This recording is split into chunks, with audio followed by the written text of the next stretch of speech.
Hi guys, and welcome to another week of State of the Market. As you all know, I am Marc Fattore, joined by my lovely co-host Jennifer Dolh each and every week.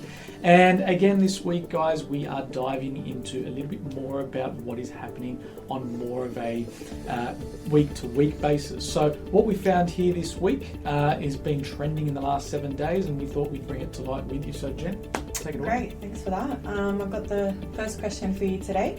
So auction rates have picked up in the recent weeks slightly according to the most recent CoreLogic clearance rate reports. What do you think could be a major contributing factor to this?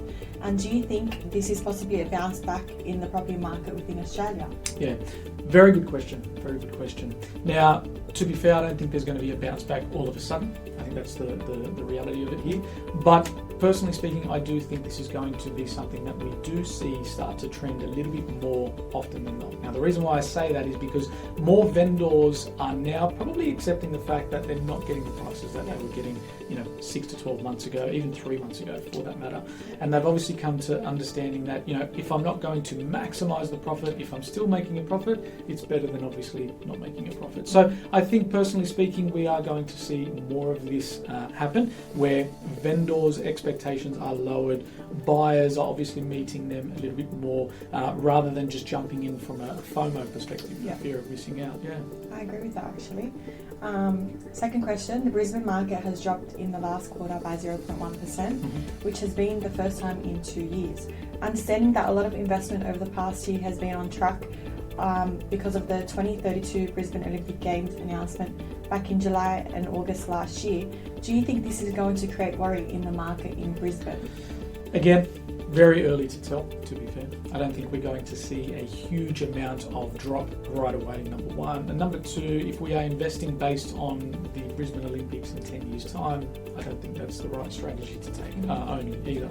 Now, moving forward, I think, if we look at the Brisbane market, we are looking at it from a perspective of, investing now for the long term. I look at what happened to Sydney after the year 2000, for example. So if we look at Brisbane in that light and say, let's not look at Brisbane leading to 2032, let's look at it 10, 20, 30 years after 2032, because that's where the government infrastructure will then obviously really take off. We'll see more further redevelopment, things like that. So I wouldn't be too concerned on a slight cooling of the market. I think personally speaking, again, we say to all of our clients, it is something that we need right now, is to bring that market back to where it is, to correct it, so we can take off again in due course.